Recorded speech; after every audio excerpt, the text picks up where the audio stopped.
Hello and welcome to Opt to Thrive, episode 56. The Silent Condition Hiding in Plain Sight. 3 stories every midlife woman needs to hear. Welcome to Opt to Thrive, your go-to podcast for women's wellness in midlife, designed to educate, support, and inspire you to live your very best life. And now your host, Dr. Karina Sims. Well, we are finally getting some rain. It is gray and rainy, and it has been all night. The leaves on the trees are starting to turn at that beautiful autumn orange and yellow and red. So yeah, we've made a start. We're going to lose all those leaves, and it's going to be a little bit dreary out there for a while. But that's okay. The seasons must come. Not a lot going on lately. Just, all kind of full steam ahead, doing all the things that I'm doing, and maybe working a little bit more at the clinic at the moment, which has been good. And if you're on the email list, you would have gotten a Mother's Day email from me recently where I told my story about how Megan, my daughter, treated us to a trip to Melbourne to see her as she flew in. She works for an airline and was on a business promotions gig. So she's made the business promotions team for the airline. And she was there to do the sponsors night for the Collingwood Magpies, which happens to be, don't hold it against me, but my husband's favorite footy team of all time. He's a fan from way back. And so she gifted us a little stay in a very nice hotel across the street from the MCG, and then also sprung on my husband, who is a big kind of stoic, strong farmer kind of guy that doesn't like to be in the spotlight, but sprung on him that she had somehow managed to get him a gig coming down and tossing the coin before the game started and shaking the hand of the captain of the football team and presenting the game ball, which, is really a once-in-a-lifetime kind of thing. And so that was pretty cool. He was very honored and really very, very nervous. But again, it's, something he'll probably never get to do again. Well, actually, I don't think he'll ever do it again, even if he was asked to do it again, because it was terrifying. But there was only, 65, 70,000 fans there that night. Anyway, it was a great experience, and it was good to see Megan and spend some time with her. So in the background today, you might hear some rain because I'm out in the not-so-sunny sunroom, as usual, doing this recording. And but, we're going to be grateful that we're getting some rain in the driest state, in the driest continent in the world. So today I've got quite a treat for you, as usual. All my guests are special. I love all of them. They're here because I love them. And I am just so grateful today to have 3 guests at once, all of whom have agreed to very kindly, very generously spend some time with us this morning to share their stories. All 3 of them are, mid to late 50s, and all 3 of them have been given in the recent past a very surprising diagnosis. A diagnosis that it really shook them because it's not something that they had expected. Now, all 3 of these women are women who would consider themselves health conscious. They feel like they eat well and they move their bodies. They, exercise regularly and have, and then still ended up with this diagnosis. So our intention today is to bring awareness to this condition. One, for the women who are 10 years before the women that we're talking to today, because one of the things that all 3 of them, I think, will say in this interview, we'll find out, but I think all 3 of them will say they wish they had known 10 years earlier the things that they could be doing to prevent the diagnosis that they have now been given. And so we want to get this information out to the women who are yet to kind of hit that kind of perimenopausal period, or right in the early stages of that perimenopausal period. and get this information out to them. But not only them, we want to get the information out to the women who have even gone through it or are going through it now, because if we can get this diagnosis made early, there are some really early stages and some things that we can do. So I think having a baseline, knowing where you're at, is really important. And so I'm sure that we're going to get into that today as well. So thank you for joining us today, Karen, Bronnie, and Joe. So today we're going to start with Bronnie. Welcome to the show, Bronnie. Thank you. Yeah, it's great to be here. Yay. So I haven't actually in the intro given away the diagnosis. I just said that we had three lovely ladies who were, mid to late 50s who had a diagnosis that was quite surprising. And so I thought that maybe we would start with what the diagnosis is and how it came about. Okay, well, I've been diagnosed only a few months ago with osteoporosis in my spine and osteopenia in my hips, which was a bit of a shock when I got the news. My parents have both had osteoporosis. My father had it, and he's had it for years and had broken many bones over the years. And so 30 years ago, I asked the doctor if I could have a bone density scan just to see where I was. And he said, sure. So I had one, and I was in the lower range of normal then, but it was just sort of brushed aside. And over the last 30 years, I've tried to get another bone density scan done, and everyone keeps saying, no, you're young, you're fit, you haven't broken any bones, there's no reason why you should have a scan. And so therefore I've been unable to get one until I came and saw you, and you said, yes, of course you can have one. And then I got the news saying I had osteopenia in my hips and osteoporosis in my spine. So yeah, not happy. No. And was that surprising for you?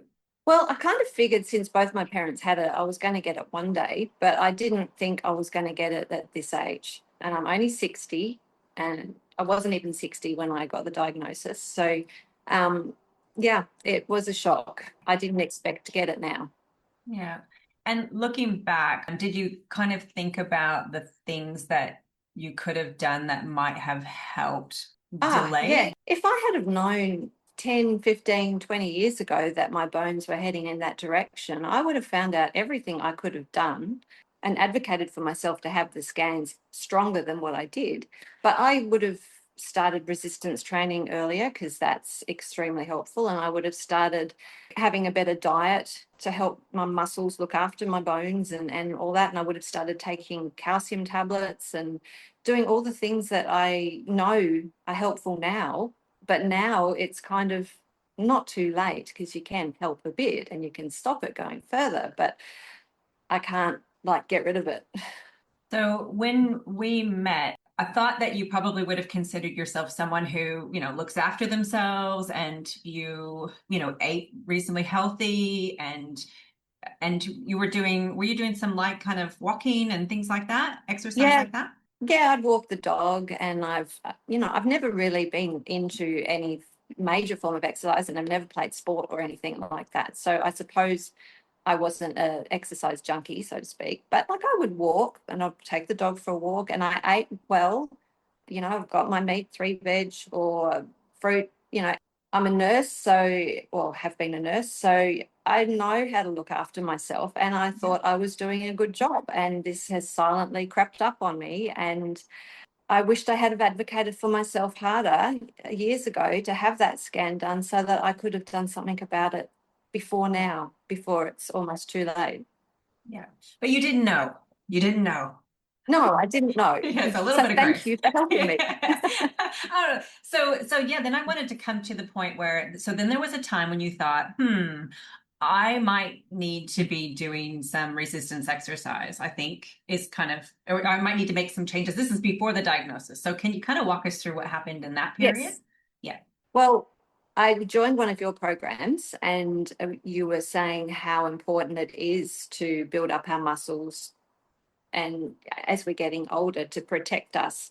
And the strength resistance training is way better than walking. Walking is good for your health, but it's not going to protect you for years to come. So I thought, right, I'm going to start doing this. And I started going to the gym, our local gym, twice a week. And I'm going 3 times a week now and doing resistance training and feel so much stronger for it, so much fitter, healthier, and I'm loving it.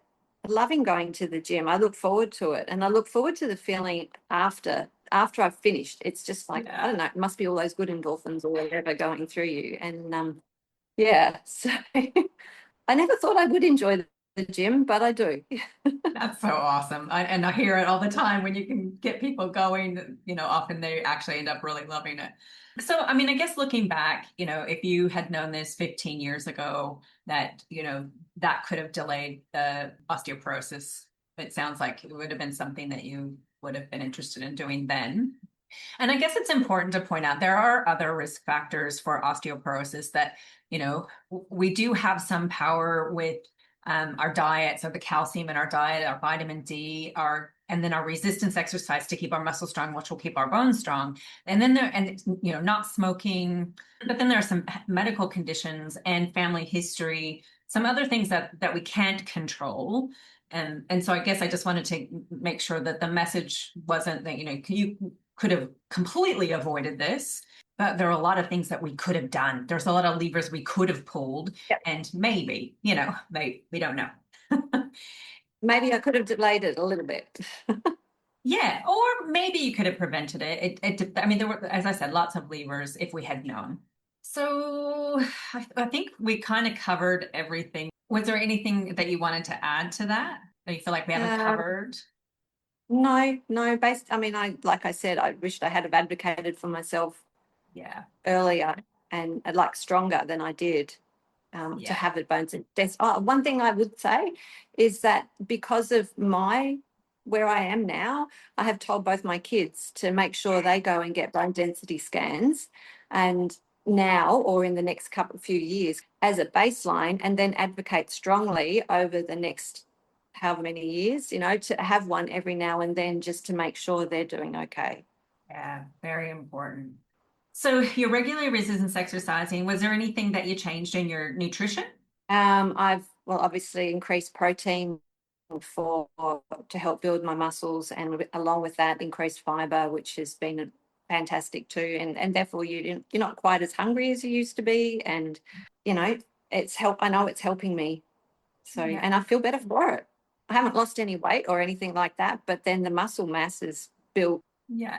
And I think from memory, you hadn't put on much weight, but you had changed your body composition a bit. a little bit. Yeah, Yeah. And so yeah. now the body composition has that kind of reverted a bit so that you're maybe closer to what Yes, you I were definitely before. know I have muscles. Okay. Awesome. That's I was awesome. a lot more flabby. I was a lot more flabby back then. Yeah, it's so fascinating, isn't it? Where the scale can be, not change much, but your whole body can change. Yes, And the way you carry yourself as well. that's right. Yeah, totally. So much Awesome. better. Okay, I think we covered all the questions. So what we might do then now is go over to Joe and hear Joe's story. Thank you, Joe, for joining us today. Thank you for having me. It's great to be here, and it's great to hear Bronnie and Karen's stories as well, because I feel a little bit, I know my own story, but a little bit isolated, I guess. So as much as it's a little bit sad, it's great to have some allies um, that understand. Um, so I guess my story was, I feel almost like a mirror image of Bronnie. I would say I've always kept myself fit. I did a lot of walking. I haven't really been a team sport player, but there was a period of time where I did some Muay Thai, Thai boxing, which was quite physical, and probably the time that I was the strongest. So, in terms of when and why I got a bone scan, I started to listen to your podcast, Corinna, and I had really, I guess the thing that was sort of bothering me a little bit was, that I was walking regularly. I saw myself as very fit, but you were talking about the muscle loss and the messaging that walking, Pilates, etc., was really not enough to protect muscle and bones. So About 4 or 5 years ago, as I was just entering menopause, I saw the local GP and she suggested, sort of almost on a whim, that I could get a bone scan because the bone bus was in town. So she gave me a referral and I rang them, and it was their last day and their machine had broken and they were leaving, and that was it. They left and I didn't even think about options or alternatives because it was just a sort of almost on a whim. As I was leaving, I just kind of went, oh, well, missed them.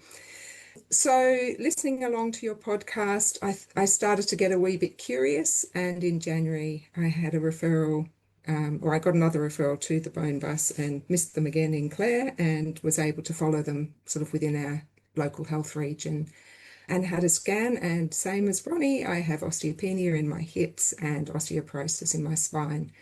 So at 56, that was a big slap in the face, a real shock.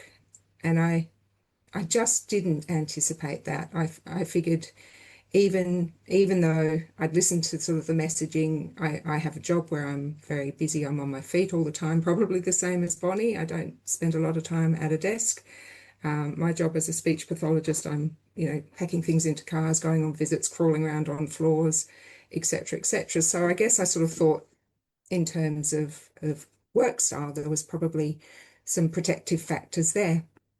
Yeah, so that's sort of how I came to that diagnosis, that realization, and I've just spent a bit of time processing that, really.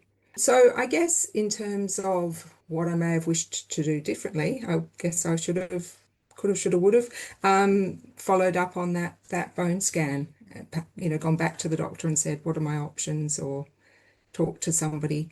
I didn't have the information at that time. And I was anticipating that osteoporosis was more of something that you find out about in your 70s. So, yeah, big surprise, not the best surprise. Yeah. What's changed since you got the diagnosis? Possibly not a lot has changed, in that I've been listening to the podcast right from the get-go, or, fairly soon after you started, and I'd listened through the back episodes.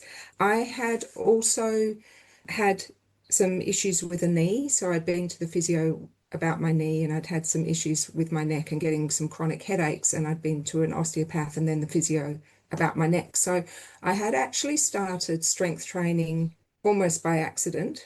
Let me think. The January before the scan, so a year before the scan, I'd had a clean up of my knee, and then was doing some strength training because I wanted to go skiing. You may have heard the podcast. I won't go back over that. So I had actually done a year of strength training, and also having my knee sort of looked at and sorted, and also my neck looked at and sorted. So I'd been working on my lower limbs, and was really just at the beginning of this year able to sort of start on upper body strength. So in a way, the timing of the diagnosis was quite good because I had done that preliminary work. I wasn't just at a state of never having picked up a dumbbell in my life, which I had been 12 months earlier, never been to the gym, didn't know how anything worked, didn't know what anything was called, etc., etc. So really, really novice. So I'd had that year to sort of learn some skills, build some strength, and to experience the increase in muscle strength and that body composition change. So I also did the menopause coaching series as well, and had made those dietary changes to focus on the protein and increased fibre. And so had been making those body compositions, had addressed my midriff. And like Bonnie said, I'm not flabby anymore. I'm muscly where the flab was. But the scales haven't really changed at all. So really all of that sort of stuff was in place, which was probably an absolute blessing because it kind of softened the blow. And I went back to my physio, and she sort of said, look, yes, this is a diagnosis, but you're already doing all of the right things. We just need to change it up a little bit. So I'm still in a physio rehab program where I go twice a week and I do a workout myself on the deck with the weights that I've got at home. I haven't quite made it to the gym yet, but I'm also surprised that I enjoy the strength training, and the feeling afterwards is incredible. And I think that, the long-term benefits, just in terms of all the things you talk about of the metabolism, the blood sugar control, the improved sleep, improved mood, etc., are all apparent to me. So going back to the physio, she said, okay, well, there are certain exercises that we can incorporate into your program. So we've shifted, and the 4 exercises that she has recommended are squats, deadlifts, overhead lifts. I hope I've got the names of all the right moves, and also jumping. So for the first time in my life since probably primary school, I'm jumping. So she has me jumping off an aerobic step onto the floor and then taking a giant leap with my toes in the air and slamming my feet down. Well, not slamming my feet down, but landing sort of flat-footed on repeat. Got to be honest, I was terrified to begin with. I had to have a little strap over the machine and pull it down so that it was sort of taking some of the impact of the jump, because I thought, my dodgy knee, my dodgy neck, etc., etc. But I've been amazed at how quickly I can now do the jumping. She's always challenging me to jump higher, jump further. And with the other exercises with the bar, the idea is that the load is increased to the point that you can do sort of 5 or 6 of them. And once you can do 10 or 20, you're increasing that weight. And again, that's stepped up really, really quickly as well. So yeah, that's the main change that's happened for me. I love that. First of all, I want to point out, we've got 2 healthcare professionals who, this diagnosis has happened and the knowledge still wasn't there. And I think that just highlights the awareness that isn't there even for people in the healthcare industry. So that's why I think this is so important. If we don't know it, how do people not in healthcare know it? And 2, sorry, can I just interject there? Yeah. In my role, to begin with, I was in a primary healthcare team. So even sort of I've been in my work role for 30 years nearly. So even in those sort of first 10 to 15 years, that there didn't seem to be any messaging coming through about osteoporosis. I think another thing I wanted to point out is that both of you, because you both have mentioned the weight piece, one of the risk factors that I don't think people are aware of is if you are low to normal weight, body weight, then you are at increased risk. And I think that, both of you, neither of you have carried much excess weight throughout your whole life. So I think that that's another message I want to get out there as well. Yeah, I was really surprised by that. I don't know if you had the same response, Bronnie, but yeah, when I got those results, maybe it was you, Corinna, that said that, and I was just, you think you spend your life trying to sort of maintain your weight at a reasonable level, and then you're kind of like, that actually did me no favors. Exactly, yeah. Another disappointment. Oh, another one, yeah. Another thing I wanted to just, on the back of what you said, Joe, I loved how you talked about how your body just responded. And I don't know if you've listened to the podcast with Damien, and it made me laugh when he said to the exercise physiologist, when he said, our muscles are lazy, our bodies are lazy, and they're going to, our muscles will go unless we really challenge them. We have to challenge them, but they will adapt. And that's exactly what you just talked about. Our bodies will step up. If we challenge them, our muscles will come back and get stronger, and balance will get better, and function will get better, all of those things. Yeah, I was just thinking another sort of thought, as you said, the balance thing. I was talking to the physio, and she said also not just you're doing the right things, but because you've done all the sort of preliminary work that you've done, you're actually quite low in the falls risk category. So at work, and I don't know if you would do it too, Bronnie, but we do the falls risk screening sort of as a perfunctory thing with all of our clients over 65. It's probably a little bit frustrating, isn't it, really? Yeah, definitely. But in terms of the exercises that I've done, I know that my balance has improved. I go to yoga and I could never stand on one foot and do any of the poses, and now I can sort of do them for half of a second. But I can feel that the strength in my legs is improving that balance as well. I was just thinking, I'm the same. My balance has improved a lot because of those balance exercises. But even the jumping that you were talking about, Joe, I haven't jumped like you for years and years. And my head always felt like it was going to fall. My brain was going to fall out of my head because it hurt. But now I don't get that feeling anymore when I do the jumping.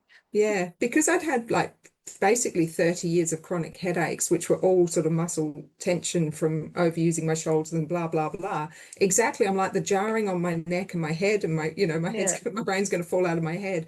I was terrified. The physio just was laughing at me, and I've got these straps pulled down as far as I can. And yeah, anyway, I've let go of the straps now and my head hasn't fallen off yet. Or the brain hasn't fallen out. Exactly. That's good to know. And I think I also wanted to just highlight, because both of you have talked about osteoporosis in the spine and osteopenia in the hip. And I think, there is some messaging out there about the hip. A lot of us are like, oh, don't want to do a hip fracture. And I probably have contributed to that it's a bit scary. The hip fracture is scary, but I think this is going to carry us beautifully into Karen's story. Some people don't think that the spinal osteoporosis is much to worry about. It's really the hip. But let's go into Karen's story, because I think that's a beautiful segue. So Karen, welcome to the show. Thank you. Thank you for having me. Let's go. Let's just start at the beginning, wherever you want to start at the beginning of your story. Okay, so I had an accident moving a piece of furniture about 18 months ago. My foot got caught, my shoulder got caught on the desk, and I fell backwards onto my butt and slammed my back into a leg of the desk. Ended up at the hospital with this, trying to work out what the pain was, and they found that I'd fractured 3 of my vertebrae down low in my back. Just lined it up perfectly with the leg of the desk, which was a transverse fracture. So not the actual disc, but the little transverse was fractured. So that was then considered at the time a low impact fall, a fracture from a low impact fall. Although I hit the desk pretty hard, I was quite confident they weren't going to find anything when they recommended I have a bone density scan. So eventually got one done about 4 months later, and meantime I enrolled in Karina's Opti-Thrive program, and just shortly after I started that, I had an appointment with her and got my results, which shocked me that my spine was severe osteoporosis and my hips were osteopenia. And the part that we could compare to was that this all happened when I was 56 and turning 57, but when I was 43, I had my ovaries removed for a cancer risk that I had for both breast cancer and ovarian cancer, and it was a recommended procedure. And when I went back recently, I read my notes. It does warn in there that one of the things that you can be put at higher risk to when you have your ovaries removed is osteoporosis. But at the time, they did a bone density scan as a marker to know where I was at the time, and that was what I would consider to be pretty perfect. There was no wrong. And I've always played a lot of sport. I've always been quite healthy and fit, struggled with a bit of yo-yo dieting and putting on weight and losing weight, but always got things back on track again. But it really shocked me to find that I was at this level with my bones, and it was quite frightening, really, and changed my focus completely on how I was looking after myself. And I guess disappointed in a way that there wasn't more follow-up. Once I'd had all my surgeries recommended by the high-risk clinic, there wasn't any more follow-up with them, and no one ever suggested to me I should have another bone density scan, or that I should take something, or there's things I could do to prevent the osteoporosis. All they were worried about was my cancer risk, and I've reduced that remarkably, but I've sort of put myself in the firing line for something I wasn't expecting, which is, I'm disappointed I didn't know more, and disappointed that I then didn't do more for myself to prevent it getting this bad. So it's not the end of the world, but it is something I have to be really careful of, and I'm working pretty hard to try and reverse that count. So yeah. A couple of things that I want to kind of unpack with what you've just said. So going back to the first of all, when we take ovaries out and we throw you straight into menopause, like you just wake up and you're in menopause, which is a horrific experience. Cold turkey. Yeah. Now we know that estrogen protects our bones, and that's why around that final menstrual period, a few years around that last period, that's the fastest phase of time that our bones will deteriorate. So there's an acceleration of bone loss around that final menstrual period. So going back to that, was estrogen advised for you? It was something I had to be extremely careful about because the whole reason they took my ovaries was to reduce the estrogen to reduce my cancer risk. So they recommended there was a very low estrogen product that I was recommend. It made me feel absolutely awful, like I was on the last day before my period all the time. And I stopped taking it. I said, I'm just going to do this without it. And nothing else was recommended. They said there was nothing else I could take because it would increase my risk. So I didn't think any more of it. I just managed through it all. And yeah, that was kind of all I was offered at the time. So yeah. Okay. And then moving kind of forward. So I'll just say that if you go through menopause before the age of 45, then yeah, the hormones are recommended. Your case is a little bit trickier, but my understanding now is probably a bit different than it was back then. And I think that yes, careful, but also protecting your bones because we know it's a big risk. So, maybe that could have been explored a bit more, looking for other formulations back then. You didn't know that. The people were caring for you. No. That was their job. I want to go to the back fracture. So yes, as a doctor, it is a low impact fracture. If you're 20 and you trip backwards and hit your back, we don't expect you to break a bone. So, and from the medical side of that, I see why they were concerned about that. Take us through what it was like, the pain, like the recovery. Yeah, well, basically it happened on the 1st of November. I basically didn't sit down for the next 4 months. I could stand up or I could lie down because if I sat, I was at risk of breaking that transverse off. If I put pressure on that, I couldn't lift anything over about 2 kilos. That was the maximum amount I could lift. I had to move house in that time. It was a very interesting way. I'd take a little handful and put it in the back of the car anyway, got through it. But the pain, I had to sleep lying on my back for I think the first 2 months, and then I had to use a special procedure to get in and out of bed. So that was just really frustrating. I couldn't go in a car, I couldn't go on a plane. I think 4 months after it happened, I went on a plane for the first time and did our first drive to Adelaide because I couldn't, as I started to come out of that danger time, I sort of could sit for maybe about half an hour in the car and then I'd have to get out and stretch. And I just had to be really super careful. But the pain initially was horrendous. I actually called the ambulance. I struggled along at home for 2 days and they wouldn't give me any strong pain relief unless I had an x-ray and I couldn't sit in the car. So I had to call the ambulance to take me to Berry for an x-ray and still thinking that that's not what they were going to find. Yeah, and it was quite a long procedure at the hospital. And in the end, it was something bizarre. They found some blood in my urine. So they did a CT scan and that's when they found the fractures. So they had to really go looking for it. The x-ray didn't show anything. It didn't show the fractures, but they were there. And then by the time all the medication wore off, I was in agony again and they kept me in overnight. But yeah, that was about a 4-month period of just protecting those fractures and trying to get them to heal. Yeah, it's taken a long time to get back to them, and I'm still unsure. They've never really checked those fractures. We just got to presume that they're okay. Yeah. So you've had a bit to process. I mean, the cancer gene thing, and then losing your ovaries early and being thrown into menopause very quickly, and now this. So how have you gone? Joe and Ronnie, sounds like they both had some processing to do. How did you go with that?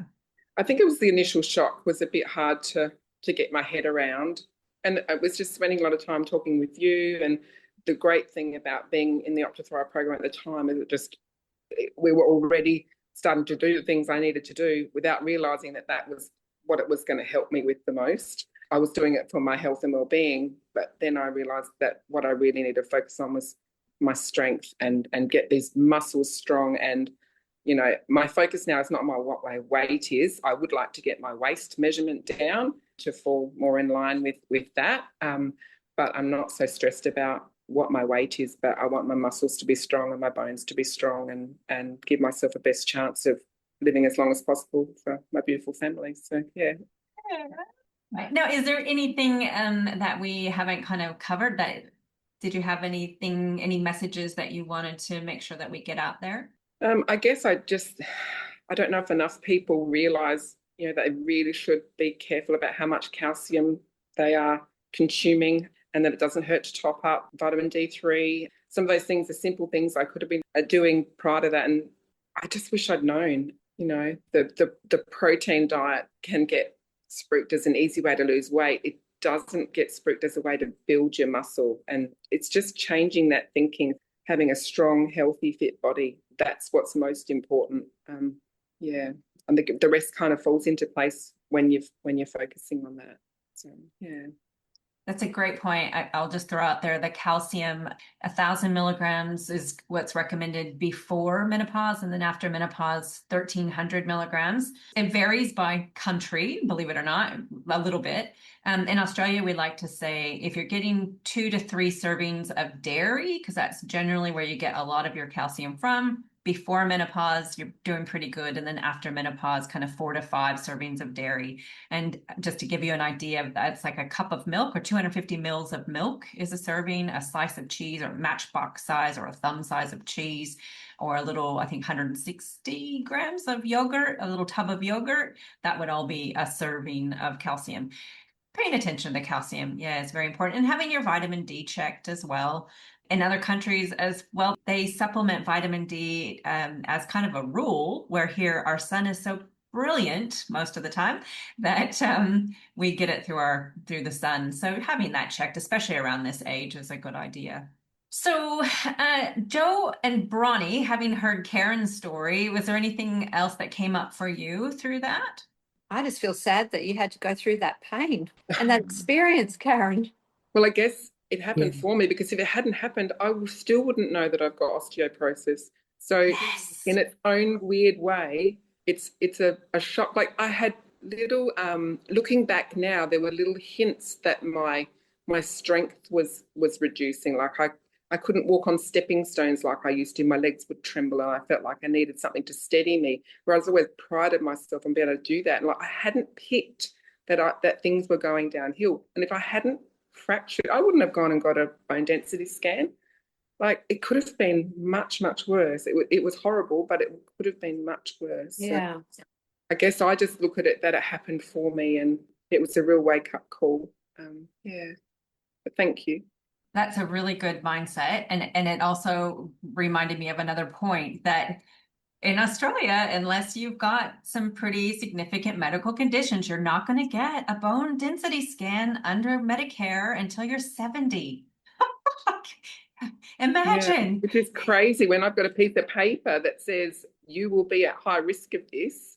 Yeah. I should have been advised to follow it up every 5 years or something. Yeah. There should have been something. Someone should have noticed that I should have probably been keeping an eye on it, just to make sure, because then you can do something to stop it from degenerating further. So, yeah.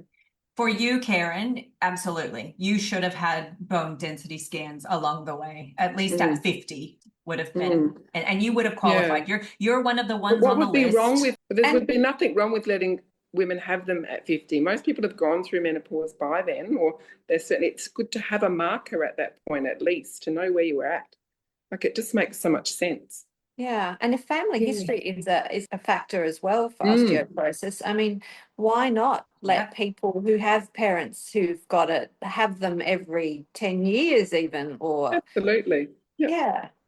So can I ask, so I think, Karen, you got yours under Medicare, I would imagine. I did, because I met the criteria. I had a fall, a low impact fall, and I was at my age. So I didn't have to pay anything. I didn't have to pay anything the first time either, because it was done under the Royal Adelaide Hospital Women's High Risk Clinic. So each time I just went and had it, and it was all, I was very well looked after, but there was just nothing in between. So, and the good thing is that, we were able to access that, even though it was 13 years prior, we were able to access that previous one and realise how much my numbers had changed in that time. So, yeah. And menopause before 45 also would have scored you a free one.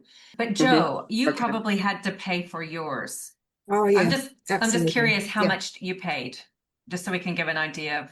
what they're looking I at if they want to think have it was one. about $110, I think. When I had mine last year, I think it was about 135. So, Okay. Okay. Yeah. You've probably So got a better some, memory than me. yeah. There's the two options. So we have the SA Health bone bus that comes around and does its, 3 yearly visit or whatever it is. And then the bone bus is sort of like a private enterprise, I think, in South Australia. So it wasn't the great big van as such. It was, yeah, anyway, it wasn't the one I knew because it parks Okay. in the car park outside my office. It was an alternate one. Don't know if it makes a difference to the price. Yeah. was that yours too, Bronnie? Was that the private one or was it the one that comes from Royal Adelaide? I don't remember which one it was, but it was parked out front of the Renmark Hospital. So, So yeah, it would be the public one. Yeah. I'm just looking because you're right, Bronnie, that like the family history. I'm just looking to see if that's on the list because I can't remember. Anyway, I'll have to look that up. I think it's one of the things that's recommended but not covered under Medicare. It wouldn't surprise me. yeah, I think when you gave me the form for it, you couldn't find anywhere that I could go under. So I had to Yeah. pay for it. Yeah. What a brilliant conversation. I've really enjoyed this conversation. Joe, did you have something else you wanted to say? When I got my results and I went back to the doctor, I was still in that sort of phase of, what, why, how. And one of the comments that he made was that the bone structure or the sort of maximum calcium of the bone was sort of laid down by about 30. And he sort of said, so, it's possible that you didn't lay down as much as you should have by 30. And then you've sort of gone down from there. And so I guess just, really quick sort of backstory for me was I'd had quite a few sort of illnesses. So I'd had shingles in grade 5, glandular fever in year 9, and then I'd had cytomegalovirus at 30, 31. So I'd had quite a few sort of, particularly, so I'd had the viruses, but then I'd sort of had that post-viral syndrome sort of thing. So with the shingles, I'd missed a whole term of school. With glandular fever, I'd missed the whole term of school and then was sick for the next year, and so on. So I guess that just leaves a question mark in my mind of, I was a bit lean, so I didn't make it so good. And then I'd had these conditions and sort of been sickly with yucky tonsils all through my 20s. Was there some sort of was that just my story and I was never going to have the most robust bones by 30? And therefore it's not as surprising as perhaps I found it. I don't know. It's literally just a question in my head, and it's probably not the right time to ask it, but I No, guess it's to just I don't think we'll ever know, but a really, really good point, especially as our young people become more sedentary and more, in the technology. We need them jumping and running and playing and climbing. We need them laying down bone. We need them doing that. It's a really good point. We won't know for sure for you, Joe. It sounds like it could have been a factor. But yeah, good point. I was just thinking, we've obviously asked for bone density scans or for fractures or whatever, like Karen, but how many more people out there are walking around with osteoporosis that have no idea that could be our age too? yes. I happened to mention it. As I said, I work in a health service and I mentioned it to our dietitian. I just, because I was a bit reeling and I was like, this has just happened. And she said, you're effing kidding. And sort of, if you've got it, what about the rest of us? Yeah. Was actually her comment. And yeah. And we all got osteopenia in the hip, right? If you hadn't caught it now, Yep. you'd be in a position likely that you have osteoporosis in the hip. And now catching it now, at least we can stop it hopefully from getting to the hip. And so these women who don't know, they might wait till they're 70 or till they fall and they break a hip at 65 and then they find out. Yeah. It's a good point. So I've become a bit of a zealot. Yay! But I'm happy to tell anyone that I can talk to and just say, just take care of you and really think about what you can be doing to help improve your strength, improve your fitness, make it your number one priority. Yeah. And if you're at all concerned, go and get a bone density scan. Absolutely. Ask for one. Just go get it checked and find out where you're at. Absolutely. And Don't I'm really ask. eyeballing the the Just colleagues. tell them I'm having I'm one and I'm happy to pay for it.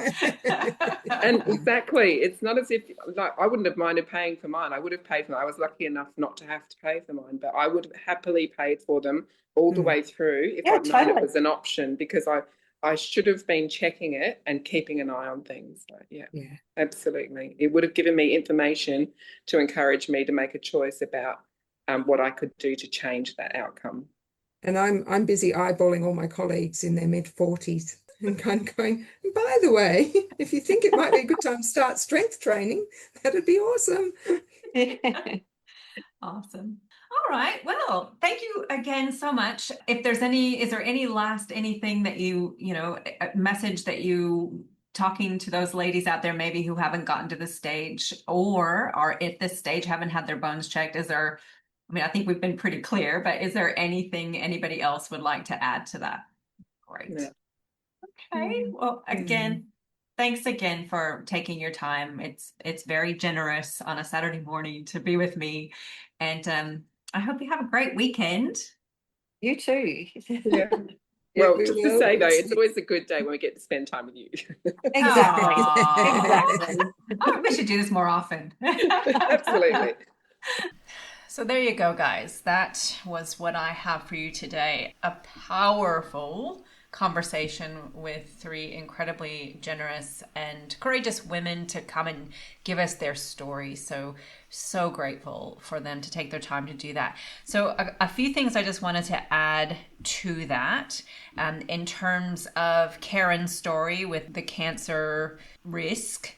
We know that even with the BRCA mutations, that hormone therapy, menopause hormone therapy, that there's no evidence of a greater increase in risk of breast cancer with MHT if we compare those to women in the general population.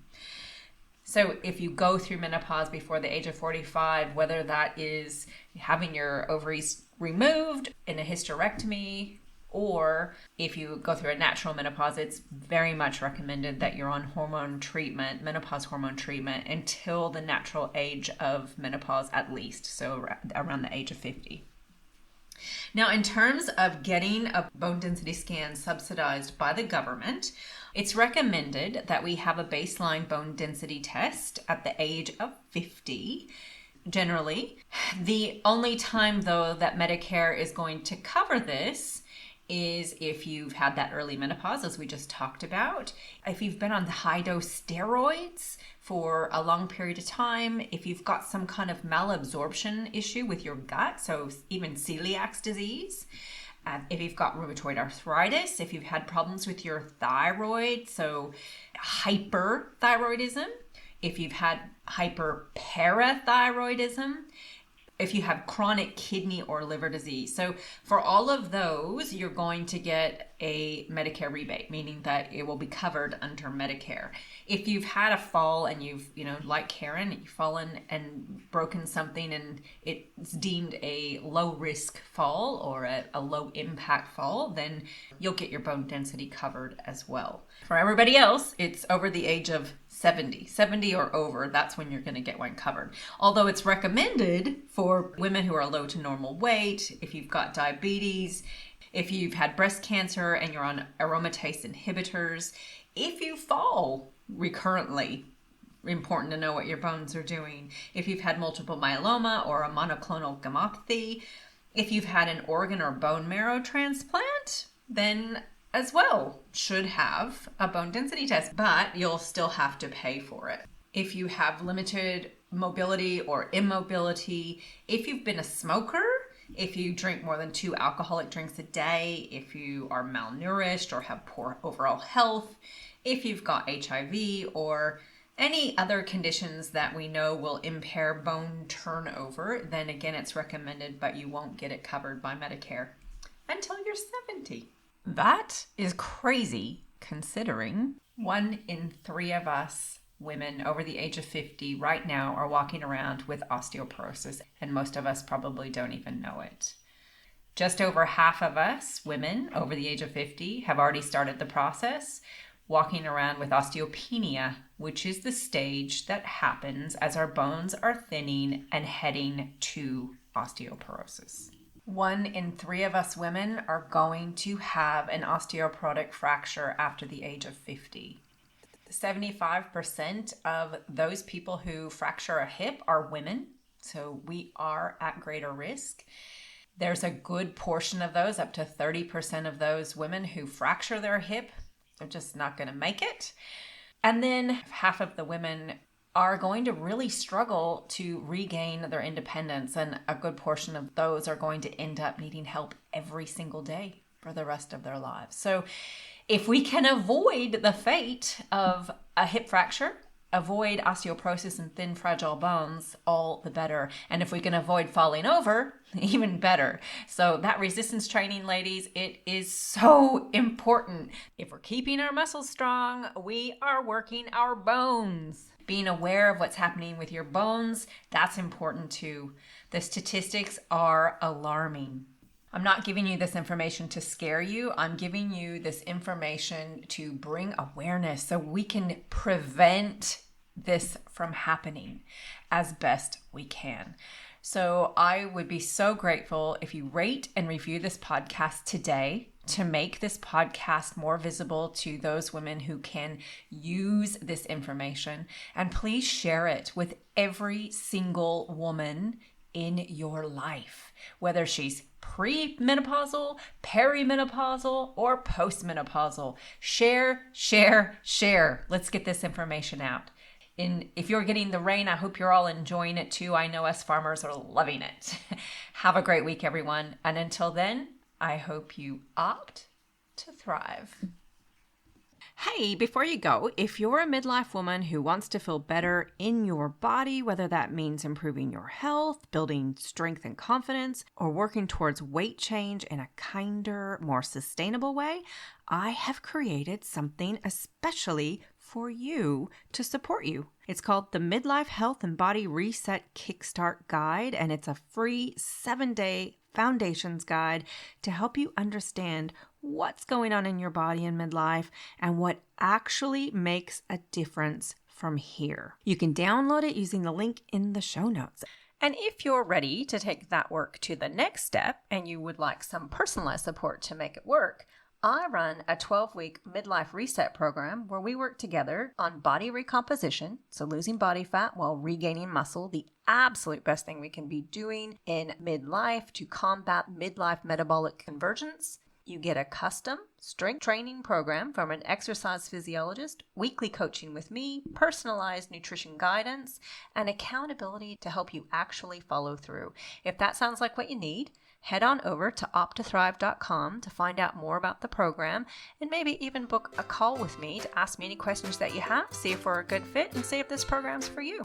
The Opt to Thrive podcast is designed for information purposes only and is not engaged in the giving of medical advice. The information provided on the podcast should not be used for diagnosing or treating a health problem or disease. In no way should the information provided by Opt to Thrive be considered medical advice, and at all times the advice of a medical professional should supersede recommendations from Opt to Thrive. If you have or suspect you may have a health problem, you should consult your healthcare provider.